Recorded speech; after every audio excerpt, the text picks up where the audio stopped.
അപ്പോൾ നമ്മൾ ഇനി അടുത്ത ടോപ്പിക്ക് ഈ സ്ട്രെസ് ഡിപ്പെൻഡൻറ്റ് മാനറിൽ ഡെവലപ്മെൻ്റൽ ആൻഡ് ഫിസിയോളജിക്കൽ ചേഞ്ച് എന്ത് പ്ലാനിലുണ്ടാകുന്നു. അപ്പോൾ നമ്മൾ ഇതുവരെ ഒരുപാട് കാര്യങ്ങൾ സ്ട്രെസ് റിലേറ്റഡ് ആയിട്ട് കണ്ടു കഴിഞ്ഞു. അതിനകത്ത് ഒന്നെന്താണ്, എങ്ങനെ സെൻസിങ്, സിഗ്നൽ ട്രാൻസ്ഡക്ഷൻ എന്ന് പറയുമ്പോൾ വൺ സെൻസ് ചെയ്ത് കഴിഞ്ഞിട്ട് സിഗ്നൽ ട്രാൻസ്ഡക്ഷൻ പാത്വേസിൻ്റെ ആക്ടിവേഷൻ, ജീൻ എക്സ്പ്രഷൻ, ചില ജീനുകൾ സെലക്റ്റീവായിട്ട് എക്സ്പ്രസ് ആകുന്നു. അതുകൂടാതെ എന്താണ്, ഹോർമോണുകളുടെ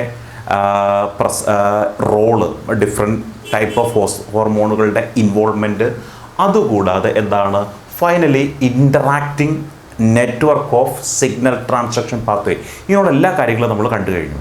അപ്പോൾ എങ്കിൽ പോലും അൾട്ടിമേറ്റ്ലി എങ്ങനെയാണ് ഈ പ്ലാന്റുകൾ സ്ട്രെസ്സിൽ നിന്നും പ്രൊട്ടക്റ്റഡ് ആകുന്നത് എന്നുള്ളത് നമ്മൾ കണ്ടിട്ടില്ല, ആക്ച്വലി എന്ത് നടക്കുന്നു എന്നുള്ളത്.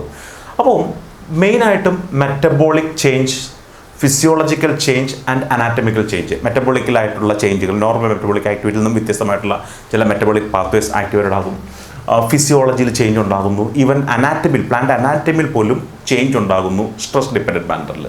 അപ്പോൾ എന്തൊക്കെയാണ് എന്ന് നോക്കുകയാണെങ്കിൽ ഇവിടെ പ്രൊട്ടക്റ്റീവ് മെറ്റബോളൈറ്റുകളുടെ production, protective metabolites, normal metabolite അല്ല, പ്രൊട്ടക്റ്റീവ് മെറ്റബോളിസം. നോർമൽ മെറ്റബോളിസം എന്ന് പറയുമ്പോൾ എനർജി പ്രൊഡക്ഷൻ, യൂട്ടിലൈസേഷൻ, അങ്ങനെയുള്ള കാര്യങ്ങളൊക്കെയാണ് മെറ്റബോളിസത്തിൽ വരുന്നത്.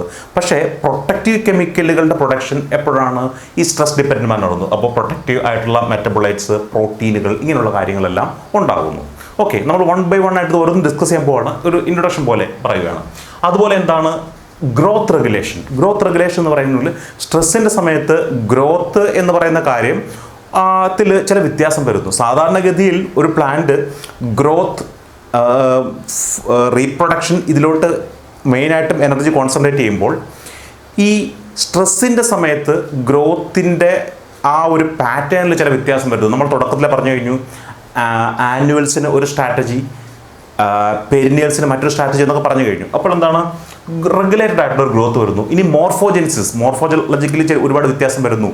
അതായത് ഈ സ്ട്രെസ്സുമായിട്ട് അഡാപ്റ്റ് ചെയ്യാൻ പാകത്തിലോട്ട് ചില മോർഫോളജിക്കൽ ചേഞ്ച് വരുന്നു. അതുപോലെ എന്താണ്, ഫോട്ടോസിന്തസിൻ്റെ കാര്യത്തിൽ ചിലപ്പോൾ കുറവ് വരുന്നു. കാരണം ഫോട്ടോസിന്തസിൽ കുറവ് വരാം. ഇപ്പോൾ നമ്മൾ കണ്ടു കഴിഞ്ഞായിരുന്നു, പലപ്പോഴും ഈ പറയുന്ന മിക്ക സ്ട്രെസ്സിൻ്റെയും സമയത്ത് സ്റ്റൊമാറ്റ ക്ലോസ് ആകുന്നു. സ്റ്റൊമാറ്റ ക്ലോസ് ആയി കഴിഞ്ഞാൽ വാട്ടർ ലോസ് ഇല്ലാണ്ടാകുമെന്ന് പറയാം. പക്ഷേ അതിൻ്റെ കൂടെ കാർബൺ ഡൈ ഓക്സൈഡിൻ്റെ ഇൻടേക്കും അതിനെ ബാധിക്കും. ഈ കാർബൺ ഡൈ ഓക്സൈഡിൻ്റെ ഇൻടേക്കിനെ ബാധിച്ചിട്ടുണ്ടെങ്കിൽ എന്താണ് സംഭവിക്കാൻ പോകുന്നത്, ഈ ഫോട്ടോസിന്തസിസ്, ഓവറോൾ ഫോട്ടോസിന്തറ്റിക് എഫിഷ്യൻസിനെ അത് ബാധിക്കും. അങ്ങനെയൊക്കെയുള്ള കാര്യങ്ങൾ വ്യത്യാസം വരും. പിന്നെ മെംബ്രെയിൻ ട്രാൻസ്പോർട്ടിൽ, നമുക്കറിയാം, ഈ പ്ലാന്റ്സ് ആയിക്കോട്ടെ ആനിമൽസ് ആയിക്കോട്ടെ, അതിന് ഒരു സ്റ്റഡി സ്റ്റേറ്റിൽ, നോർമൽ സ്റ്റേറ്റിൽ അതിൻ്റെ ട്രാൻസ്പോർട്ടേഷൻ ഒരു രീതിയുണ്ട്. സെലക്റ്റീവായിട്ട് ചില അയോണുകൾ അല്ലെങ്കിൽ പ്രോട്ടീനുകൾ ഔട്ട് ഓഫ് ദ സെൽ അല്ലെങ്കിൽ into the cell transport ചെയ്യുന്നു. ആ ട്രാൻസ്പോർട്ടേഷൻ്റെ ആ ഒരു രീതിക്ക് വ്യത്യാസം വരുന്നു. അതുകൂടാതെ സ്റ്റൊമാറ്റയുടെ അപ്പർച്ചർ, നമ്മൾ ഒരുപാട് ഡിസ്കസ് ചെയ്ത കാര്യമാണ്, എൻ്റെ കാര്യത്തിൽ എന്താണ് വ്യത്യാസം വരുന്നു. ഇനി റിസോഴ്സ് അലോക്കേഷനിൽ വ്യത്യാസം വരുന്നു. ഇപ്പോൾ പലപ്പോഴും എന്താണ് റിസോഴ്സ് അലോക്കേഷൻ, എന്താണ് ഉള്ള എനർജി എന്തിനുപയോഗിക്കണം, ഇതാണ് റിസോഴ്സ് അലോക്കേഷൻ. അപ്പോൾ നോർമൽ ഗ്രോത്തിൻ്റെ സമയത്ത് പ്രയോറിറ്റി ഉള്ള കാര്യം സ്ട്രെസ്സിൻ്റെ സമയത്ത് പ്രയോറിറ്റി അല്ലാണ്ടാകും, മറ്റു കാര്യങ്ങൾക്ക് വേണ്ടി റിസോഴ്സ് യൂട്ടിലൈസ് ചെയ്യുന്ന അവസ്ഥ വരും. അങ്ങനെ ഇതെല്ലാം ചെയ്യുന്നത് വഴി ഫൈനലി എന്താണ്, ഒരു ഹോമിയോസ്റ്റാസിലോട്ട് എത്തുന്നു, അതായത് ഒരു നോർമൽ കണ്ടീഷനിലോട്ട് എത്തിക്കുന്നു. അങ്ങനെയാണ് ഈ സ്ട്രെസ്സിനെ പ്ലാന്റ് മാനേജ് ചെയ്യുന്നത്. നമ്മളിനി വൺ ബൈ വൺ ആയിട്ട് ഓരോ കാര്യങ്ങളും ഡിസ്കസ് ചെയ്യാൻ പോകണം. നമ്മൾ വൺ ബൈ വൺ ആയിട്ട് ഓരോ ടൈപ്പ് ഓഫ് സ്ട്രെസ്സിനോടും പ്ലാന്റ് അൾട്ടിമേറ്റ്ലി എങ്ങനെ പ്രതികരിക്കുന്നു. ഇതുവരെ നമ്മളെന്തായിരുന്നു, സെൻസിങ്, സിഗ്നൽ ട്രാൻസ്ഡക്ഷൻ പാത്വേ, ഹോർമോണുകളുടെ ഇൻവോൾവ്മെൻറ്റ്, ഇതൊക്കെ പറഞ്ഞിട്ടുണ്ട്. ഇത് അൾട്ടിമേറ്റ്ലി എങ്ങനെ പ്രതികരിക്കുന്നു. അപ്പം ആദ്യം നോക്കുന്നത് എന്താണ്, ഡ്രൈ സോയിൽ ഡ്രൈ ആകുമ്പോൾ പ്ലാന്റ് എങ്ങനെ വാട്ടർ അബ്സോർഷൻ കറക്റ്റ് ചെയ്യുന്നു എന്നുള്ളതാണ്. കാരണം ഡ്രൈ ആകുമ്പോൾ വാട്ടർ അബ്സോർഷൻ പ്രോപ്പറായിട്ട് നടക്കത്തില്ല. അപ്പോൾ ഇതെങ്ങനെ സംഭവിക്കുന്നുള്ളതാണ് ഒന്ന് നോക്കാൻ പോകുന്നത്. അപ്പം ഹെഡിങ് എന്താണ്, adjustment to dry soil by accumulation of solutes. അപ്പോൾ അതിലോട്ടൊക്കെ പോകുന്നതിന് മുമ്പേ കുറച്ച് ടേമുകളുമായിട്ട് നമ്മൾ ഫസ്റ്റ് ഫെമിലിയർ ആകണം. ഫസ്റ്റ് ടേം എന്താണെന്ന് വെച്ചെങ്കിൽ വാട്ടർ പൊട്ടൻഷ്യൽ. അപ്പോൾ എന്താണ് വാട്ടർ പൊട്ടൻഷ്യൽ എന്ന് പറഞ്ഞിട്ടുണ്ടെങ്കിൽ, വാട്ടർ പൊട്ടൻഷ്യൽ എന്ന് പറഞ്ഞാൽ ഏറ്റവും സിമ്പിളായിട്ട് പറയുകയാണെങ്കിൽ വാട്ടറിന് മൂവ് ചെയ്യാനുള്ള കേപ്പബിലിറ്റിയാണ് വാട്ടർ പൊട്ടൻഷ്യൽ. അപ്പോൾ സാധാരണഗതിയിൽ ഹൈ വാട്ടർ പൊട്ടൻഷ്യൽ ഉള്ള സ്ഥലത്ത് നിന്നും ലോ വാട്ടർ പൊട്ടൻഷ്യൽ ഉള്ള സ്ഥലത്തേക്കാണ് വാട്ടർ മൂവ് ചെയ്യുന്നത്. ഹൈ വാട്ടർ പൊട്ടൻഷ്യൽ ഉള്ള സ്ഥലത്ത് നിന്നും ലോ വാട്ടർ പൊട്ടൻഷ്യലുള്ള സ്ഥലത്തേക്കാണ് വാട്ടർ മൂവ് ചെയ്യുന്നത്. അപ്പോൾ എന്താണ് പ്രശ്നം എന്താണെന്ന് വെച്ചിട്ടുണ്ടെങ്കിൽ ഈ വാട്ടർ പൊട്ടൻഷ്യൽ എന്ന് പറയുന്ന കാര്യം രണ്ട് കാര്യങ്ങൾ ഡിപ്പെൻഡ് ചെയ്തിരിക്കും. ഒന്ന്, അപ്പം ഇതാണ് water potential. Water potential is equal to osmotic potential and pressure potential. ഒരു ഫാക്ടറിൻ്റെ കൂടെ ഇൻവോൾവ്മെൻ്റ് അതിനകത്തുണ്ട്, ഗ്രാവിറ്റി. പക്ഷേ ഗ്രാവിറ്റി സാധാരണഗതിയിൽ നമ്മൾ പ്ലാന്റ് ഫിസിയോളജിയിൽ യൂട്ടിലൈസ് ചെയ്യാറില്ല. ഈ രണ്ട് കാര്യങ്ങളാണ്, ഒന്ന് osmotic potential and pressure potential. അപ്പോൾ ഇതിനകത്ത് ഓസ്മോട്ടിക് പൊട്ടൻഷ്യൽ എന്ന് പറയുന്നത് ഓവറോൾ വാല്യൂ ഓഫ് വാട്ടർ പൊട്ടൻഷ്യലിലേക്ക് നെഗറ്റീവ് കോൺട്രിബ്യൂട്ടറാണ്. അപ്പോൾ ഓസ്മോട്ടിക് പൊട്ടൻഷ്യൽ കൂടിക്കഴിഞ്ഞാൽ വാട്ടർ പൊട്ടൻഷ്യൽ കുറയും. ഇനി പ്രഷർ പൊട്ടൻഷ്യൽ എന്ന് പറഞ്ഞാൽ ടർജിറ്റ് പ്രഷറാണ്. അതായത് കൂടുതൽ വാട്ടറുള്ള സെല്ലുകളിൽ ടർജിറ്റ് പ്രഷർ കൂടുതലായിരിക്കും. അപ്പോൾ എന്തായിരിക്കും, ടർജിറ്റ് പ്രഷർ പോസിറ്റീവ് വാട്ടർ പൊട്ടൻഷ്യലോട്ട് പോസിറ്റീവായിട്ട് കോൺട്രിബ്യൂട്ട് ചെയ്യുന്നതാണ്. ഓസ്മോട്ടിക് പൊട്ടൻഷ്യൽ എന്ന് പറഞ്ഞാൽ ഇതിലോട്ട് നെഗറ്റീവായിട്ട് കോൺട്രിബ്യൂട്ട് ചെയ്യുന്നതാണ്. ഏത്, വാട്ടർ പൊട്ടൻഷ്യലോട്ട്. ഞാൻ ഒന്നുകൂടെ പറയുന്നു, വാട്ടർ പൊട്ടൻഷ്യൽ എന്ന് പറഞ്ഞാൽ വാട്ടറിൻ്റെ മൂവ് ചെയ്യാനുള്ള കേപ്പബിലിറ്റിയുടെ വാല്യൂ ആണ്. അതായത് ഹൈ വാട്ടർ പൊട്ടൻഷ്യൽ എന്ന് പറഞ്ഞാൽ അവിടുന്ന് ലോ വാട്ടർ പൊട്ടൻഷ്യലിലോട്ടേക്ക് വാട്ടർ മൂവ് ചെയ്യും. അപ്പോൾ ഈ വാട്ടർ പൊട്ടൻഷ്യൽ പ്ലാന്റ് ഫിസിയോളജിയിൽ മെയിനായിട്ട് രണ്ട് കാര്യങ്ങളുടെ ഡിപ്പെൻഡ് ചെയ്തിരിക്കും. ഒന്നെന്താണ് ഓസ്മോട്ടിക് പൊട്ടൻഷ്യൽ, രണ്ടാമത്തെ എന്താണ് പ്രഷർ പൊട്ടൻഷ്യൽ. അപ്പോൾ ഓസ്മോട്ടിക് പൊട്ടൻഷ്യൽ എന്താണെന്ന് വെച്ചിട്ടുണ്ടെങ്കിൽ ഡിസോൾഡ് അയോൺസ് ഇൻ ദ വാട്ടറിലെ ഡിസോൾഡ് അയോൺസ് ആണ് ഓസ്മോട്ടിക് പൊട്ടൻഷ്യലിലോട്ട് കോൺട്രിബ്യൂട്ട് ചെയ്യുന്നത്. അപ്പോൾ ഡിസോൾഡ് അയോൺസ്, അയോണിക് കോൺസെൻട്രേഷൻ എന്ന് പറയുന്നത് ഓവറോൾ വാട്ടർ പൊട്ടൻഷ്യലിനെ നെഗറ്റീവായിട്ട് ബാധിക്കുന്ന കാര്യമാണ്. ഇനി അടുത്ത എന്താണ് പ്രഷർ പൊട്ടൻഷ്യൽ എന്ന് പറഞ്ഞിട്ടുണ്ടെങ്കിൽ വാട്ടർ കൂടുതലുള്ളിടത്ത് ടർജിറ്റ് പ്രഷർ കൂടുതലായിരിക്കും. അപ്പോൾ എന്തായിരിക്കും, ഇപ്പോൾ ഒരു സെല്ലിനകത്ത് കൂടുതൽ വാട്ടർ ഉണ്ടെങ്കിൽ അതിനകത്ത് എന്തായിരിക്കും, ടർജിറ്റ് പ്രഷർ കൂടുതലായിരിക്കും. വാട്ടർ സെൽ മെംബ്രെയിനിൽ ഒരു പ്രഷർ ഉണ്ടാക്കും. അപ്പോൾ എന്താണ്, അതിനാണ് ടർജിറ്റ് പ്രഷർ എന്ന് പറയുന്നത്.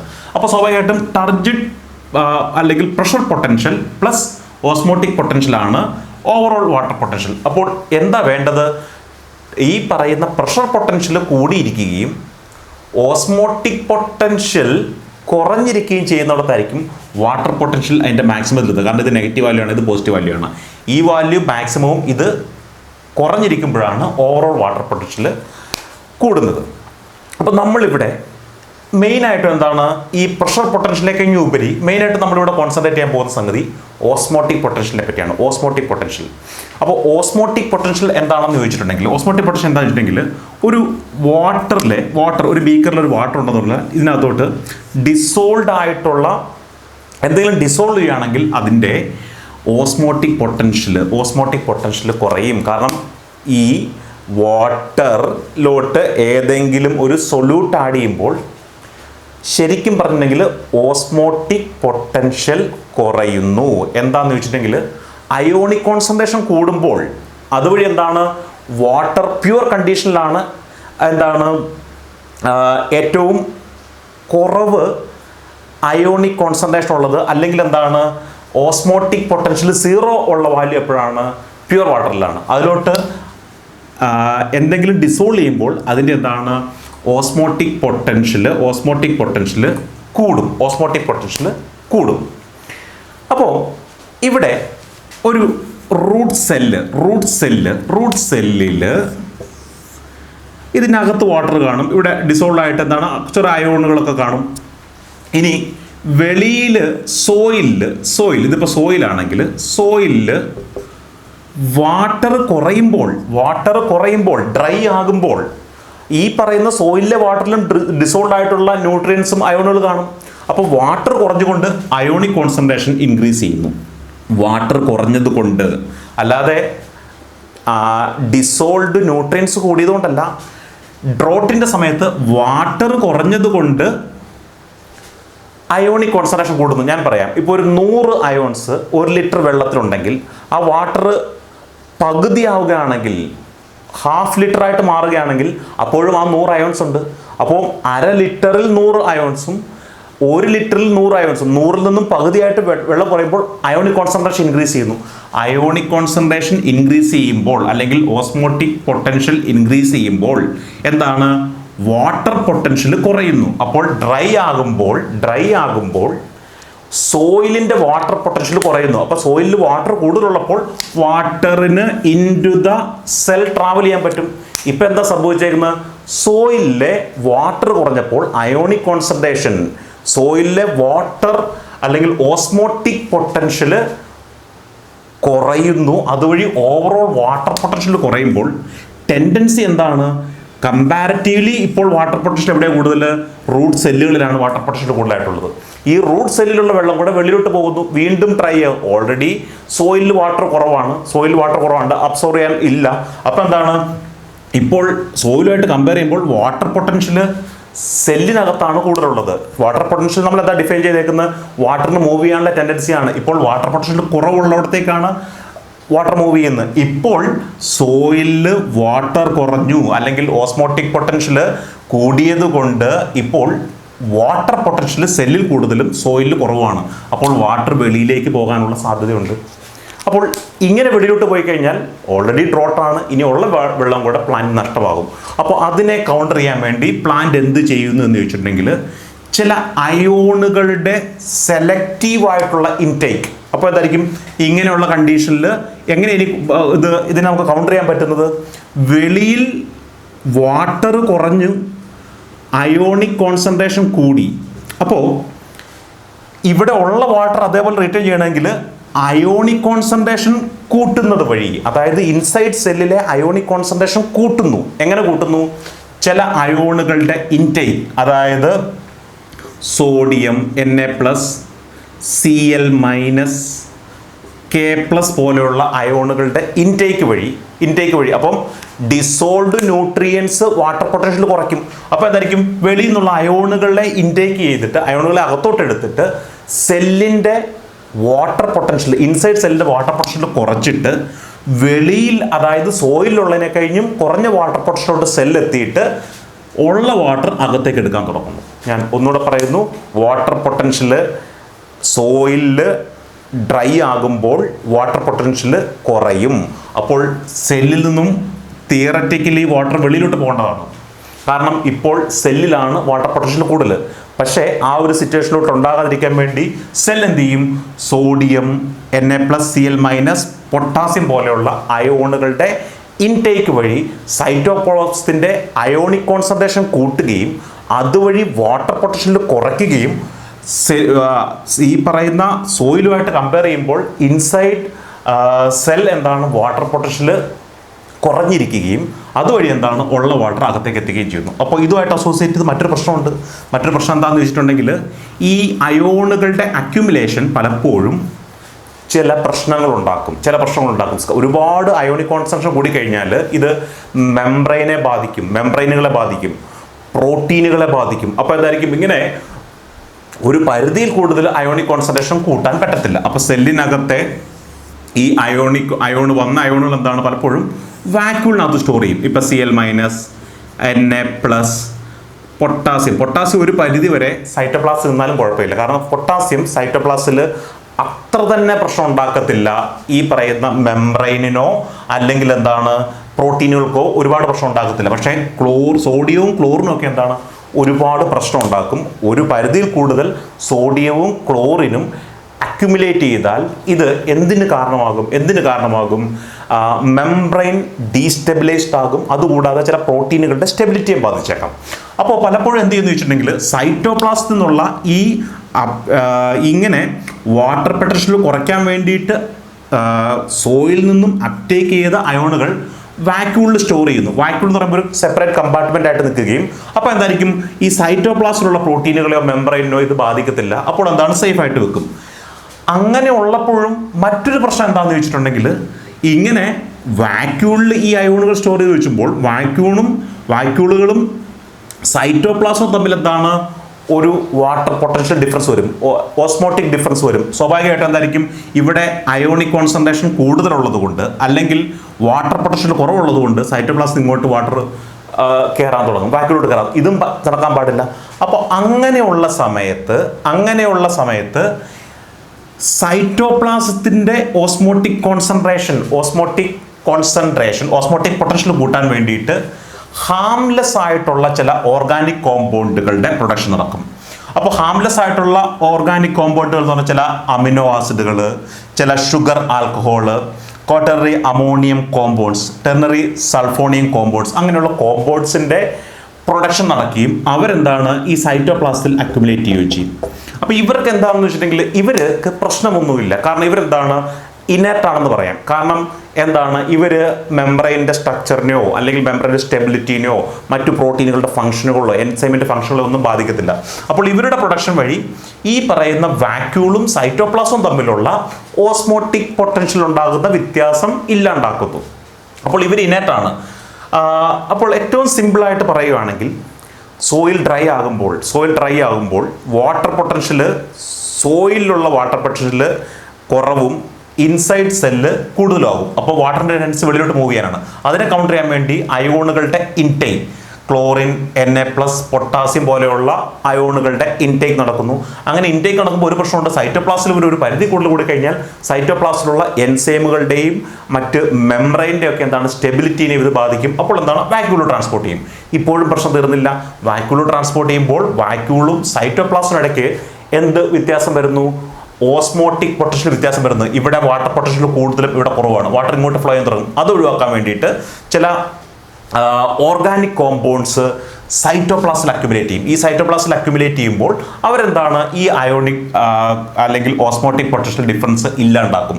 അത് എക്സാമ്പിളായിട്ട് ചില അമിനോ ആസിഡ്, പ്രോലിൻ പോലെയുള്ള അമിനോ ആസിഡുകൾ, ഷുഗർ ആൽക്കഹോൾ ആയിട്ടുള്ള സോർബിറ്റോൾ, അതുപോലെ ക്വാട്ടർണറി അമോണിയം കോമ്പൗണ്ട് ആയിട്ടുള്ള ഗ്ലൈസിൻ ബീറ്റെയിൻ, അതേപോലെ ടെർണറി സൾഫോണിയം കോമ്പൗണ്ട് ആയിട്ടുള്ള 3-ഡൈമീഥൈൽ സൾഫോണിയോ പ്രൊപ്പിനോയേറ്റ് എന്ന് പറയുന്ന കോമ്പൗണ്ട്. ഇങ്ങനെയുള്ള കോമ്പൗണ്ട്സ് എല്ലാം എവിടെ സൈറ്റോപ്ലാസ്റ്റിൽ അക്യുമുലേറ്റ് ചെയ്യുന്നു. ഇവർ ഹാംലെസ് ആണ്, പ്രശ്നങ്ങളൊന്നും ഉണ്ടാക്കുന്നില്ല. അപ്പോൾ ഇങ്ങനെയുള്ള അയോണുകളുടെയും അതേപോലെ കോമ്പാറ്റബിൾ സൊല്യൂട്ടുകളുടെയും അക്യുമുലേഷൻ, വാക്യൂളിലും സൈറ്റോപ്ലാസ്റ്റിലുള്ള അക്യുമുലേഷൻ എന്തിന് കാരണമാകുന്നു? സോയിലിലെ വാട്ടർ കുറഞ്ഞാൽ പോലും അതിലും താഴെയുള്ള വാട്ടർ പൊട്ടൻഷ്യലോട്ട് സെല്ലിനെ എത്തിച്ച് ഉള്ള വാട്ടറിൻ്റെ ഇൻഫ്ലോയിനെ ഫെസിലിറ്റേറ്റ് ചെയ്യുന്നു. ഇതാണ് അൾട്ടിമേറ്റ്ലി ഡ്രോട്ടിൻ്റെ സമയത്ത് പ്ലാന്റിൽ സംഭവിക്കുന്നത്. നമ്മൾ ഇതുവരെ എന്താണ് സെൻസ് ചെയ്യുന്നത്? സിഗ്നൽ ട്രാൻസ്ഡക്ഷൻ പാത്വേ, ഹോർമോൺ ഒക്കെ പറഞ്ഞെങ്കിലും അൾട്ടിമേറ്റ്ലി ഡ്രോട്ടിൻ്റെ സമയത്ത് ഈ കാര്യമാണ് സംഭവിക്കുന്നത്. ഇനി അടുത്ത് നമ്മൾ പറയാൻ പോകുന്നത് വാട്ടറിൽ സബ്മേർജ്ഡ് ആയിട്ടുള്ള പ്ലാന്റ് ആ ഒരു കണ്ടീഷനിലെ എന്തൊക്കെ കാര്യങ്ങൾ ചെയ്യുന്നു എന്നുള്ളതാണ്. ആ ഒരു കണ്ടീഷനെ നിന്നും രക്ഷപ്പെടാൻ വേണ്ടി എന്തൊക്കെ ചെയ്യുന്നു, എന്തൊക്കെ ചേഞ്ചസ് ആണ് വരുന്നുള്ളത്. അപ്പോൾ സബ്മേർജ്ഡ് ഓർഗൻസ് ഡെവലപ്പ് എയറൻകൈമ. അപ്പം എയറൻകൈമ എന്താണെന്നുള്ളതൊക്കെ വന്നോളും. അപ്പോൾ പിന്നെ ആദ്യമേ പറയുന്നത്, ഇപ്പോൾ ഒരു പ്ലാന്റ് ഒരു വാട്ടർ ലോക്ഡ് കണ്ടീഷനിലോട്ട് ആയി പോവുകയാണെങ്കിൽ ഇതിനകത്ത് പ്ലാന്റ് ഫേസ് ചെയ്യുന്ന ഏറ്റവും വലിയ പ്രശ്നം എന്താണെന്ന് വെച്ചിട്ടുണ്ടെങ്കിൽ സ്കേഴ്സിറ്റി ഓഫ് ഓക്സിജൻ ആയിരിക്കും. കാരണം വാട്ടറിലുള്ള ഡിസോൾഡ് ഓക്സിജൻ എയറിലുള്ള ഓക്സിജനുമായിട്ട് കമ്പയർ ചെയ്യുമ്പോൾ വളരെ കുറവാണ്. അപ്പം ശരിക്കും പറഞ്ഞാൽ ഒരു അനേറോബിക് കണ്ടീഷൻ ക്രിയേറ്റ് ചെയ്യപ്പെടും ഈ വാട്ടർ ലോഡ് കണ്ടീഷനിലോട്ട് പോകുമ്പോൾ. അപ്പോൾ ശരിക്കും പറഞ്ഞാൽ ഓക്സിജൻ ട്രാൻസ്പോർട്ട് ചെയ്യണം. അപ്പം ഓക്സിജൻ ട്രാൻസ്പോർട്ട് ചെയ്യാൻ വേണ്ടിയിട്ട് പ്ലാന്റിൻ്റെ ടിഷ്യൂവിൽ ഒരു എയർ ഫിൽഡ് ക്യാവിറ്റി ഉണ്ടാകുകയും അതുവഴി ഈ പ്ലാന്റിൻ്റെ കുറച്ച് ഭാഗമൊക്കെ സർഫസിൽ എക്സ്പോസ്ഡ് ആയിരിക്കും, എയറുമായിട്ട് എക്സ്പോസ്ഡ് ആയിരിക്കും. ഒരു ഇതൊരു പ്ലാന്റ് ആണെങ്കിൽ ഇത്രയും ഭാഗം വാട്ടർ ലോഡ് കണ്ടീഷനിൽ നിൽക്കുകയാണെങ്കിൽ അപ്പർ പോർഷൻ കുറച്ചെങ്കിലും എയറിലോട്ട് എക്സ്പോസ്ഡ് ആണെങ്കിൽ അപ്പർ റീജിയണിൽ സ്റ്റൊമാറ്റ, അതുപോലെ ലെൻറ്റിസെൽസ് പോലെയുള്ള ഓപ്പണിങ്സ് ഉണ്ട്, അതിലൂടെ ഓക്സിജന് എൻ്റർ ചെയ്യാൻ പറ്റും. പക്ഷേ ട്രാൻസ്പോർട്ടേഷൻ എങ്ങനെയാണ്? ഒരു എയർ ഫിൽഡ് ക്യാവിറ്റി, ഒരു ഗ്യാസ് ഫിൽഡ് ചേംബർ. അപ്പം ഈ സ്റ്റെമ്മിലും റൂട്ടിലും ഒരു ലോങ്കിറ്റ്യൂഡിലായിട്ട് ഒരു എയർ ഫിൽഡ് ക്യാവിറ്റി ഡെവലപ്പ് ചെയ്യും. അതിലൂടെ ഈ സ്റ്റൊമാറ്റയിലും അല്ലെങ്കിൽ ലെൻറ്റിസെല്ലിലൂടെയൊക്കെ എൻ്റർ ചെയ്യുന്ന ഓക്സിജൻ സ്റ്റെമ്മിൻ്റെ പല ഭാഗത്തേക്കും അല്ലെങ്കിൽ റൂട്ടിൻ്റെ പല ഭാഗത്തേക്കും ട്രാൻസ്പോർട്ട് ചെയ്യുന്നു. അപ്പോൾ എന്തുകൊണ്ട് ഓക്സിജൻ എന്ന് ചോദിച്ചിട്ടുണ്ടെങ്കിൽ എയറോബിക് റെസ്പിറേഷനാണ് മെയിനായിട്ടും എനർജി പ്രൊഡക്ഷന് വേണ്ടി പ്ലാന്റ് യൂട്ടിലൈസ് ചെയ്യുന്നത്. അപ്പോൾ ആ എയറോബിക് റെസ്പിറേഷന് വേണ്ടുന്ന O2 പ്രൊവൈഡ് ചെയ്യാൻ ഇങ്ങനെയുള്ളൊരു ലോങ്ങിറ്റ്യൂഡിലായിട്ടുള്ള ഒരു ഗ്യാസ് ഫിൽഡ് ചേംബർ ഡെവലപ്പ് ചെയ്യും. അതിലൂടെ സ്റ്റൊമാറ്റ അല്ലെങ്കിൽ ലെൻറ്റിസെൽസ് വഴി പ്ലാന്റിലോട്ട് എൻ്റർ ചെയ്യുന്ന ഓക്സിജൻ ട്രാൻസ്പോർട്ട് ചെയ്യുകയും ചെയ്യുന്നു. അപ്പം ഇവിടെ ഈ വെറ്റ്ലാൻഡ് കണ്ടീഷനിൽ അഡാപ്റ്റഡ് ആയിട്ടുള്ള പ്ലാന്റുകളിൽ എയറൻകൈമ ഉണ്ടാകുന്നു എന്നാണ് പറയുന്നത്. അപ്പോൾ എയറൻകൈമ എന്താണെന്ന് വെച്ചിട്ടുണ്ടെങ്കിൽ ഇതുപോലെ എന്താണ് ഞാൻ പറഞ്ഞ പോലെ എന്താണ് ഒരു ഗ്യാസ് ഫിൽഡ് അല്ലെങ്കിൽ എയർ ഫിൽഡ് ആയിട്ടുള്ള എയർ ഗ്യാപ്പുള്ള ടിഷ്യൂ ആണ് ആക്ച്വലി എയറൻകൈമ എന്ന് പറയുന്നത്. അപ്പം ഇവിടെ വെറ്റ്ലാൻഡിൽ അഡാപ്റ്റഡ് ആയിട്ടുള്ള പ്ലാന്റുകളിൽ എല്ലാ സമയത്തും അത് വാട്ടർ ലോക്ക്ഡ് കണ്ടീഷനിൽ കിടക്കുന്നതായതുകൊണ്ട് അതിനകത്ത് എയറൻകൈമ അല്ലെങ്കിൽ ഗ്യാസ് ഫിൽഡ് ടിഷ്യൂ അങ്ങനെ തന്നെ നേരത്തെ തന്നെ ഉണ്ടായിരിക്കും. അല്ലാതെ ഒരു പ്രത്യേക ഒരു ഈ കണ്ടീഷനിലോട്ട് എക്സ്പോസ്ഡ് ആയതുകൊണ്ട് ഉണ്ടാകുന്നതല്ല. ഈ പറയുന്ന വാട്ടർ ലോക്ക്ഡ് കണ്ടീഷനിൽ വളരുന്ന പ്ലാന്റുകൾ, വെറ്റ്ലാൻഡ് കണ്ടീഷനിൽ കാണപ്പെടുന്ന പ്ലാന്റുകളെ സംബന്ധിച്ച് ഈ പറയുന്ന എയറൻകൈമ എല്ലായ്പ്പോഴും ഉണ്ടായിരിക്കും. ഈ നോൺ വെറ്റ്ലാൻഡ് കണ്ടീഷനിൽ വളരുന്ന പ്ലാന്റുകളിൽ വാട്ടർ ലോക്ക്ഡ് കണ്ടീഷനിൽ വരുന്ന ലോട്ട് എക്സ്പോസ്ഡ് ആകുമ്പോൾ എയറൻകൈമ ഉണ്ടാകുന്നു. അപ്പോൾ അതെങ്ങനെയാണ്, ഈ എയറൻകൈമ എങ്ങനെയാണ് ഉണ്ടാകുന്നത് ചോദിച്ചിട്ടുണ്ടെങ്കിൽ, വാട്ടർ ലോക്ക്ഡ് കണ്ടീഷനിൽ ഹൈപ്പോക്സിയിലേക്ക് പോകുന്നു. എന്താണ് ഹൈപ്പോക്സിയ എന്ന് പറഞ്ഞെങ്കിൽ ഓക്സിജൻ കുറവുള്ള കണ്ടീഷൻ കൊടുക്കുന്നു. അതാണ് ഹൈപ്പോക്സിയ. അനോക്സിയ എന്ന് പറഞ്ഞാൽ ഓക്സിജൻ ഇല്ലാത്ത കണ്ടീഷൻ, ഹൈപ്പോക്സിയ എന്ന് പറഞ്ഞാൽ ഓക്സിജൻ കുറവുള്ള കണ്ടീഷൻ. ഈ ഹൈപ്പോക്സിക് കണ്ടീഷനിലോട്ട് പ്ലാന്റ് എക്സ്പോസ്ഡ് ആകുമ്പോൾ പലപ്പോഴും ഈ പറയുന്ന ഒരു എക്സാമ്പിളായിട്ട് ഇവർ പറഞ്ഞേക്കുന്ന നോൺ വെറ്റ്ലാൻഡ് അഡാപ്റ്റഡ് ആയിട്ടുള്ള, വെറ്റ്ലാൻഡിലോട്ട് അഡാപ്റ്റഡ് അല്ലാത്ത മെയ്സ് പോലെയുള്ള പ്ലാന്റുകളിൽ ഹൈപ്പോക്സിയയുടെ സമയത്ത് ACC സിന്തേസ് എന്ന് പറയുന്ന എൻസൈമിൻ്റെ കോൺസെൻട്രേഷൻ കൂടുന്നു. ഏതാണ് ACC സിന്തേസ്? എഥിലിൻ ബയോസിന്തസിൽ ഇൻവോൾവ് ആയിട്ടുള്ള എൻസൈമാണ് ACC സിന്തേസ്. നമ്മൾ ഹോർമോണിൻ്റെ ബയോസിന്തസ് ഒക്കെ നമ്മൾ കണ്ടു കഴിഞ്ഞതാണ്. അപ്പോൾ വാട്ടർ ലോക്ക്ഡ് കണ്ടീഷനിൽ വരുമ്പോൾ സ്വാഭാവികമായിട്ടും ഓക്സിജൻ കുറവുള്ള കണ്ടീഷനോട്ട് വരും. കാരണം ഡിസോൾഡ് ഓക്സിജൻ കോൺസെൻട്രേഷൻ വാട്ടറിൽ വളരെ കുറവാണ്. അപ്പോൾ ഹൈപ്പോക്സിയയിലേക്ക് വരുന്നു. ഈ ഹൈപ്പോക്സിയ എന്തിന് കാരണമാകുന്നു? ACC സിന്തേസ് എൻസൈമിൻ്റെ കോൺസെൻട്രേഷനിൽ ഇൻക്രീസിന് കാരണമാകുന്നു. അങ്ങനെ ACC സിന്തേസ് എന്താണ്? എഥിലിൻ പ്രൊഡക്ഷന് കാരണമാകുന്നു. ACC സിന്തേസ് എന്ന് പറഞ്ഞിട്ടുണ്ടെങ്കിൽ എഥിലിൻ പ്രൊഡക്ഷനിലെ വളരെ ഇമ്പോർട്ടൻ്റ് ആയിട്ടുള്ള എൻസൈമാണ്. അപ്പോൾ എഥിലിൻ പ്രൊഡക്ഷന് കാരണമാകുന്നു. ഈ എഥിലിൻ ഉപയോഗിച്ച് പ്രോഗ്രാംഡ് സെൽ ഡെത്ത് നടക്കുന്നു. അപ്പോൾ പ്രോഗ്രാംഡ് സെൽ ഡെത്ത് എന്ന് പറഞ്ഞാൽ ചില സെല്ലുകൾ ഡെഡായി പോകുന്നു, സെലക്റ്റീവ്ലി ചില സെല്ലുകൾ ഡെഡായി പോകുന്നു. അപ്പോൾ ഈ സെലക്റ്റീവ്ലി ഈ റൂട്ട് സെല്ലിലൊക്കെ ഉള്ള ചില സെല്ലുകൾ ഡെഡാവുമ്പോൾ സെല്ലുകളുടെ ഇടയിൽ ഒരു ഗ്യാസ് ഫിൽഡ് ക്യാവിറ്റി ഉണ്ടാകുന്നു, ഒരു ക്യാവിറ്റി ഉണ്ടാകുന്നു. ആ ക്യാവിറ്റിയിലൂടെ ഓക്സിജൻ ട്രാൻസ്പോർട്ടേഷൻ വേണ്ടി ഉപയോഗിക്കുന്നു. അപ്പോൾ എന്താണ്?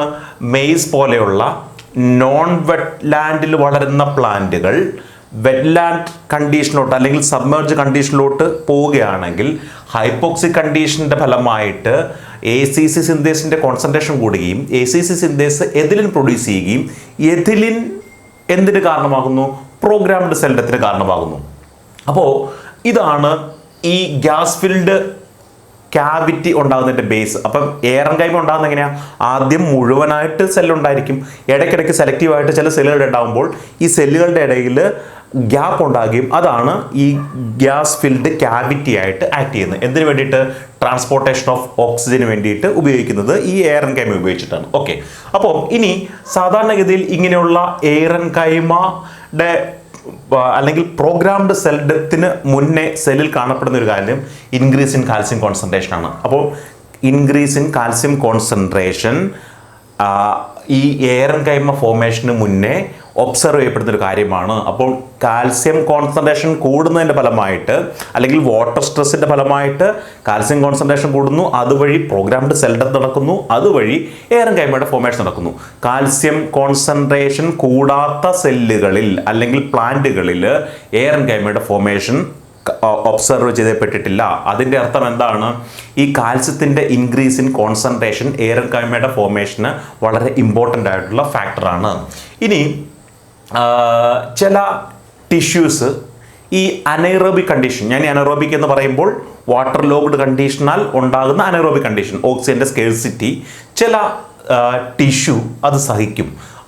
എക്സാമ്പിളായിട്ട് പറയുകയാണെങ്കിൽ എംബ്രിയോ ആൻഡ് കോളിയോപ്റ്റൈൽ ഓഫ് റൈസിൻ്റെ എംബ്രിയോ ഈ വാട്ടർ ലോക്ക്ഡ് കണ്ടീഷൻ സഹിക്കും, കുഴപ്പമില്ല. ഇനി ചില പ്ലാന്റുകളുടെ റൈസോംസും ഈ വാട്ടറിൻ്റെ സ്കേഴ്സിറ്റി അല്ലെങ്കിൽ വാട്ടറിൻ്റെ സ്കേഴ്സിറ്റി അല്ല, ഓക്സിജൻ്റെ സ്കേഴ്സിറ്റി സഹിക്കും. അപ്പോൾ നോക്കിയേ, embryo and coleoptile of rice and ചില റൈസോമുകൾ ഈ പറയുന്ന ഓക്സിജൻ്റെ സ്കേഴ്സിറ്റി ടോളറേറ്റ് ചെയ്യാൻ കേപ്പബിലിറ്റി ഉണ്ട്. അപ്പോൾ പലപ്പോഴും ഈ വിൻ്ററിൻ്റെ സമയത്ത് ഈ പറയുന്ന റൈസോമുകൾ ഒക്കെ എന്ത് ചെയ്യും?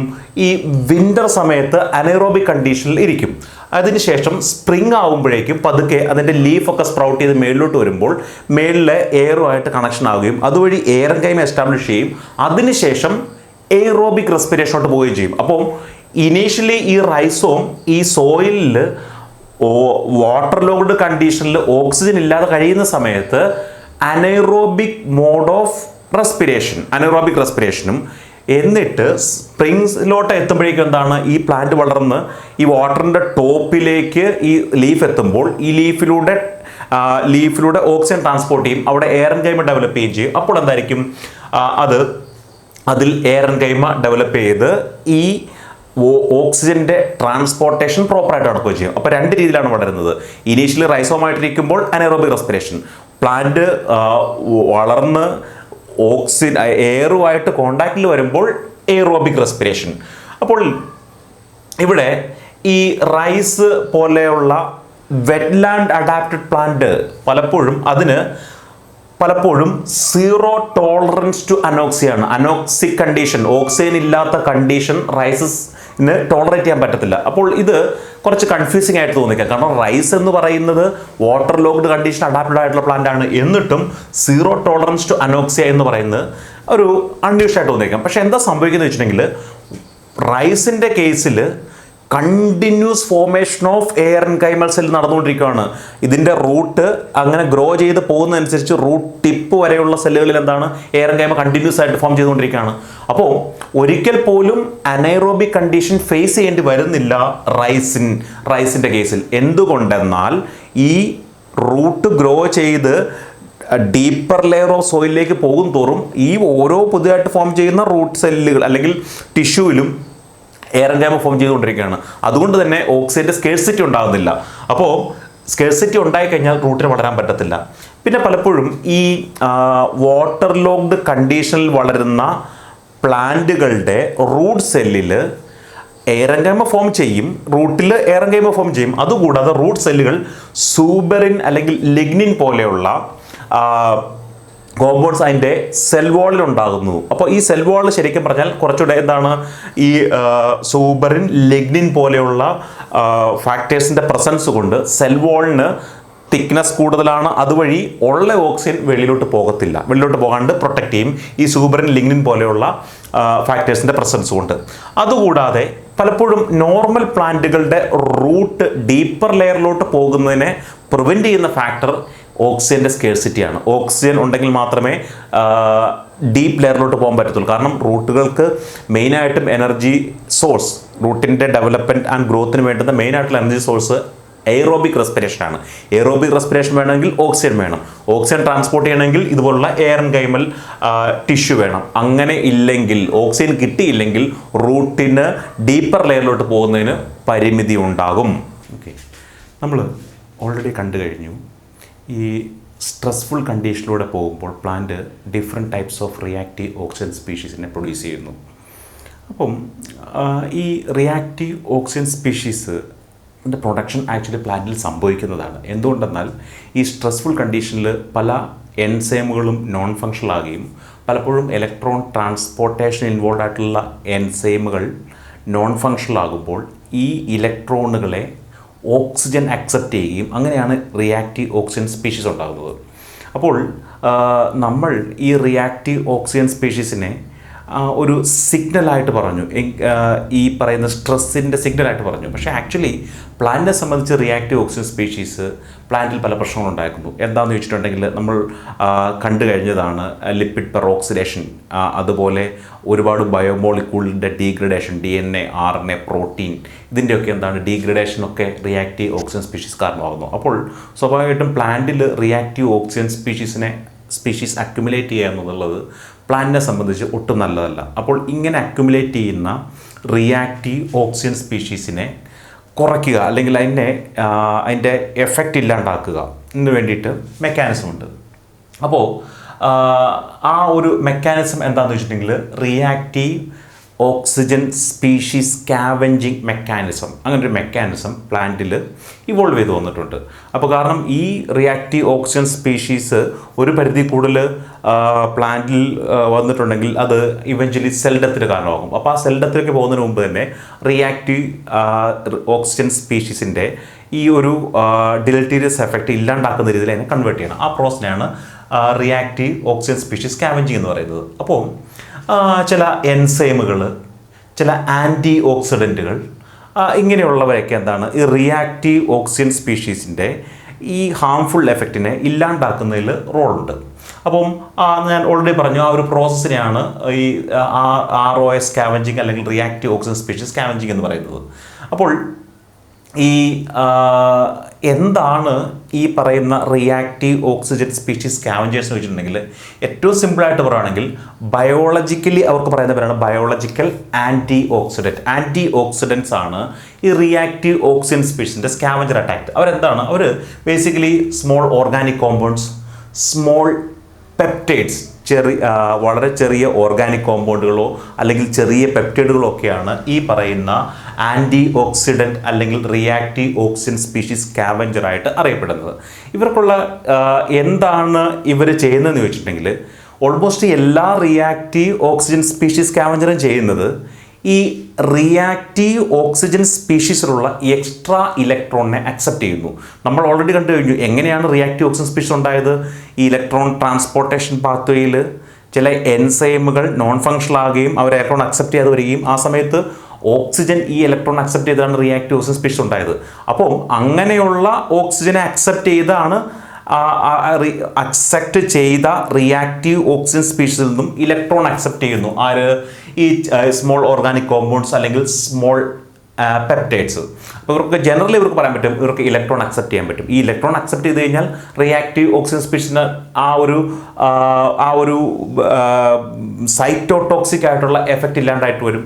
അപ്പോൾ കോമൺ ആയിട്ടുള്ള റിയാക്റ്റീവ് ഓക്സിജൻ സ്പീഷീസ് സ്കാവഞ്ചേഴ്സ് ഒന്ന് അസ്കോർബേറ്റ് അല്ലെങ്കിൽ വൈറ്റമിൻ സി, അടുത്ത എന്താണ് ട്രൈപെപ്റ്റൈഡ് ഗ്ലൂട്ടാത്തയോൺ, അതെന്ന് പറയുമെങ്കിൽ അതിൻ്റെ റെഡ്യൂസ് സ്റ്റേറ്റ് GSH എന്ന് പറയുന്നു, ഓക്സിഡൈസ് സ്റ്റേറ്റ് GSSH എന്ന് പറയുന്നു.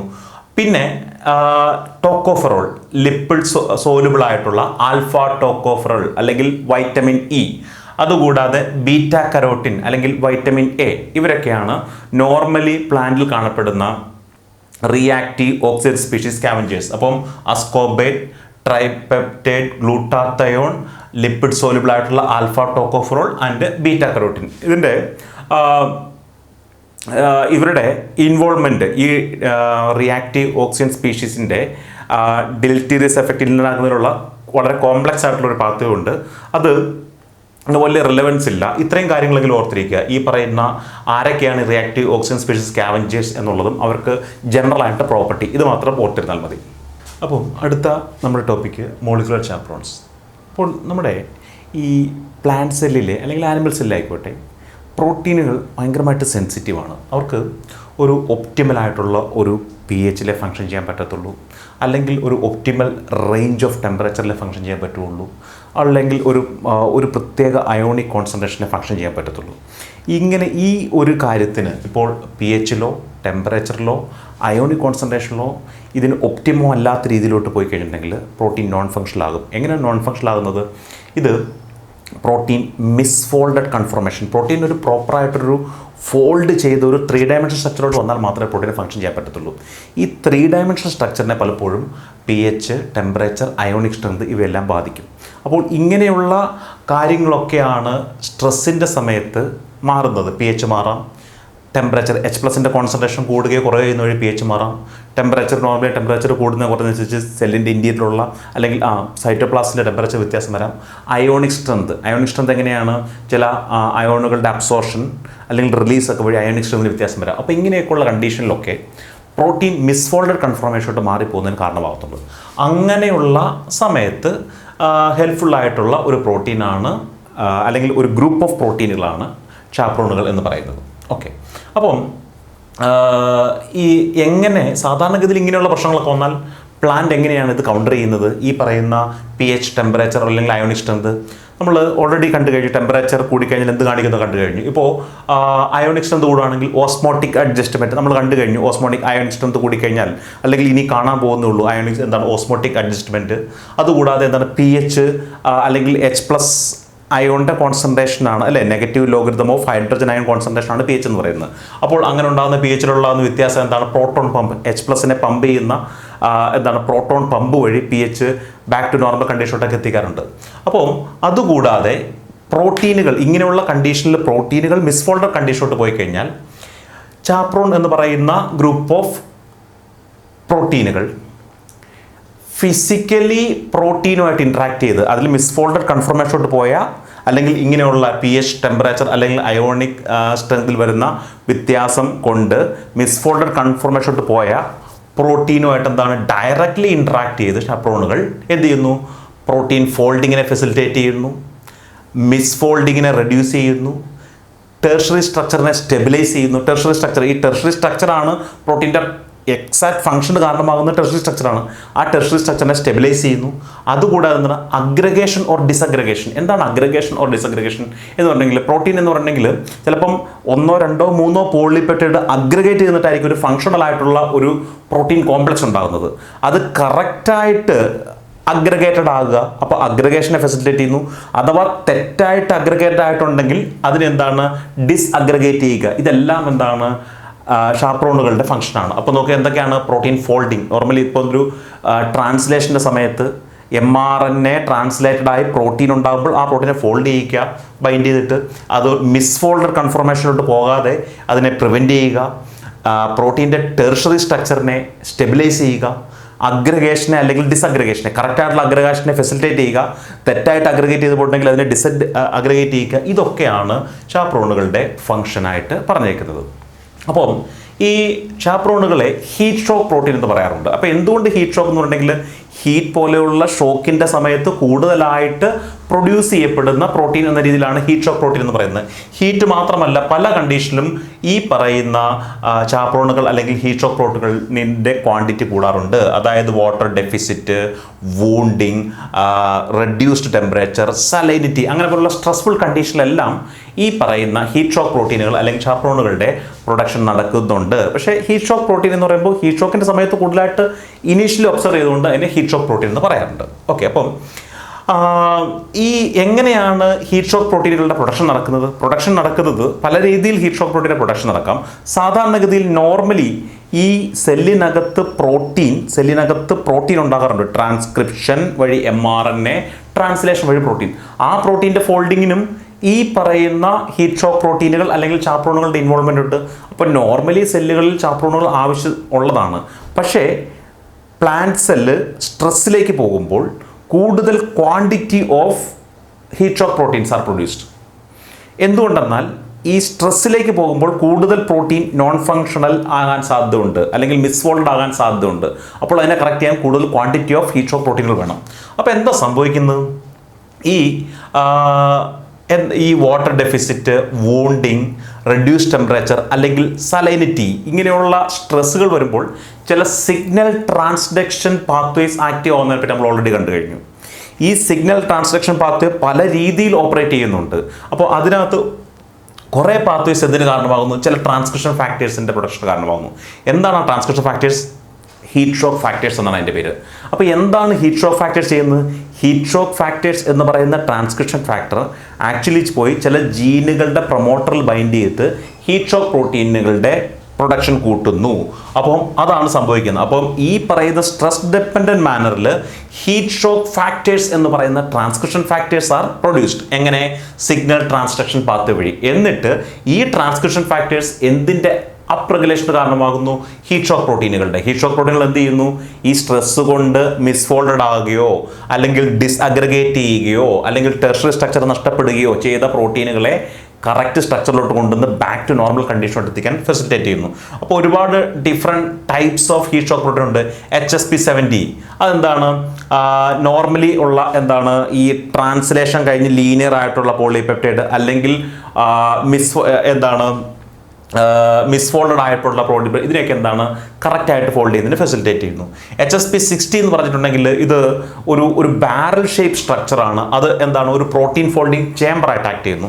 അതുകൂടാതെ HSP101 എന്ത് ചെയ്തിട്ടുണ്ടെങ്കിൽ അഗ്രഗേഷൻ തെറ്റായിട്ട് അഗ്രഗേറ്റ് ആയിട്ട് 2-3 പോളിപെപ്റ്റൈഡുകൾ തെറ്റായിട്ട് ജോയിൻ ചെയ്തിരിക്കുകയാണെങ്കിൽ അതിനെ ഡിസ്അഗ്രഗേറ്റ് ചെയ്യാൻ ഉപയോഗിക്കുന്നു HSP101.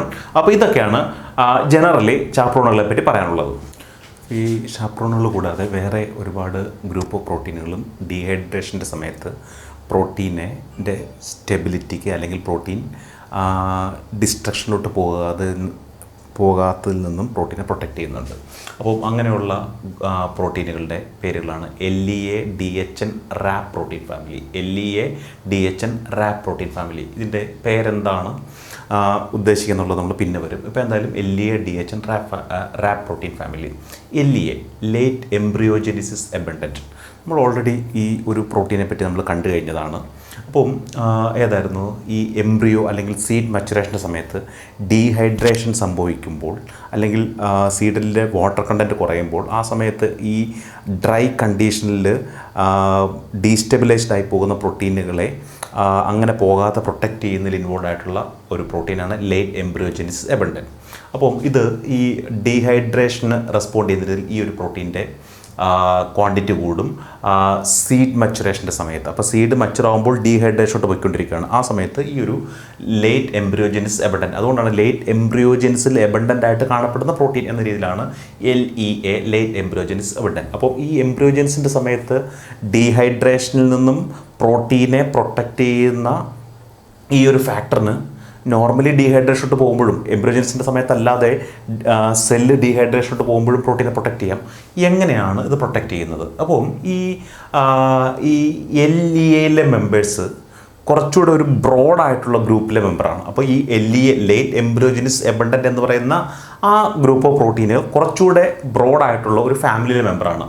അപ്പം ആ ഒരു ഫാമിലിക്ക് പറയുന്ന പേരാണ് ഹൈഡ്രോഫിലിൻ. ഹൈഡ്രോഫിലിൻ എന്ന് പറയുന്ന ഒരു ഗ്രൂപ്പിലെ മെമ്പറാണ് ലേറ്റ് എംബ്രിയോജെനിസിസ് എബണ്ടൻറ്റ് എന്ന പ്രോട്ടീൻ. അപ്പോൾ എന്താണ് ഹൈഡ്രോഫിലിൻ? ഹൈഡ്രോഫിലിക്. അപ്പം ഈ ഗ്രൂപ്പ് ഓഫ് പ്രോട്ടീൻ്റെ പ്രത്യേകത വാട്ടർ ലവിങ് ആണ്.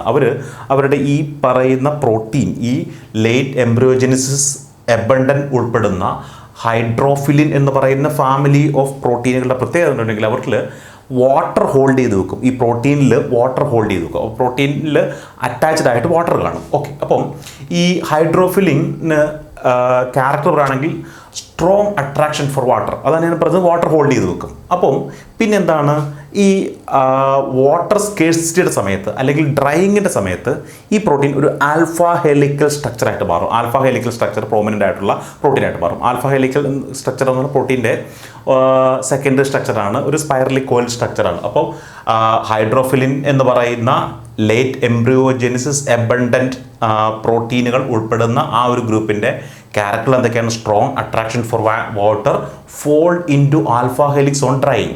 ഇനി ഈ പറയുന്ന പ്രോട്ടീനുകൾ എന്ത് ചെയ്യുമെന്ന് ചോദിച്ചിട്ടുണ്ടെങ്കിൽ ചില പ്രോട്ടീനുകൾ, അതായത് വാട്ടർ സ്കേഴ്സിറ്റി കൊണ്ട് അഫക്റ്റഡ് ആകുന്ന പ്രോട്ടീൻ്റെ പോയിട്ട് അവരെ മാസ്ക് ചെയ്ത് വെച്ചിട്ട് അവർക്ക് ലോക്കലി വാട്ടർ ഉള്ള ഒരു എൻവയോൺമെൻറ്റ് ഒരുക്കി കൊടുക്കുകയാണ്. അപ്പോൾ എങ്ങനെയാണിത്?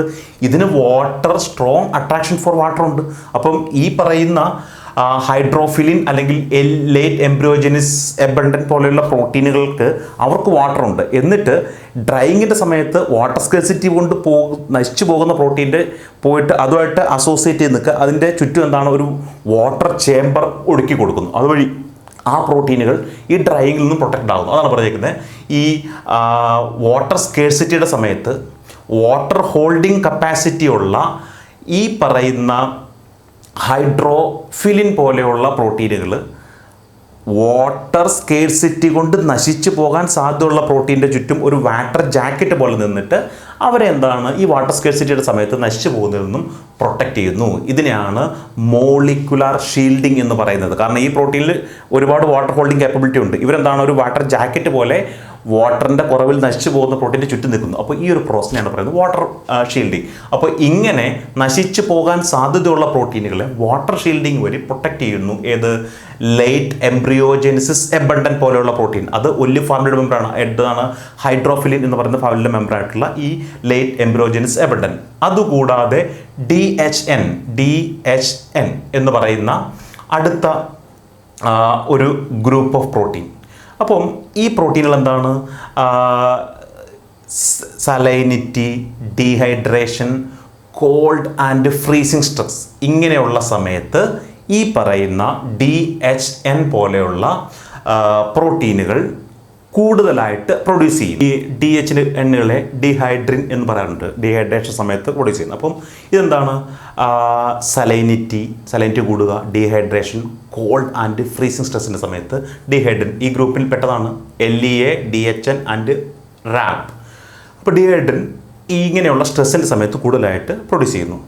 ഇവർക്കും വാട്ടർ ഹോൾഡിങ് കപ്പാസിറ്റി ഉണ്ട്, വാട്ടർ ഹോൾഡ് ചെയ്ത് വെക്കും, അതായത് ഡീഹൈഡ്രിനും. ഓക്കെ, അപ്പോൾ ഇവരെന്ത് ചെയ്യുന്നുണ്ടെങ്കിൽ ഇവർ ഇൻട്രൻസിക്കലി അങ്ങനെ തന്നെ ഇവരെന്താണ്, ഒരു ഡിസോർഡേഡ് സ്റ്റേറ്റിലുള്ള പ്രോട്ടീനാണ്. സാധാരണ പ്രോട്ടീൻ്റെ 3 ഡയമെൻഷൻ സ്ട്രക്ചർ അത്യാവശ്യം സ്റ്റേബിളാണ്. ഇതെന്ന് പറയുമ്പോൾ ഡിസോർഡേഡ് സ്ട്രക്ചറുള്ള പ്രോട്ടീനാണ്.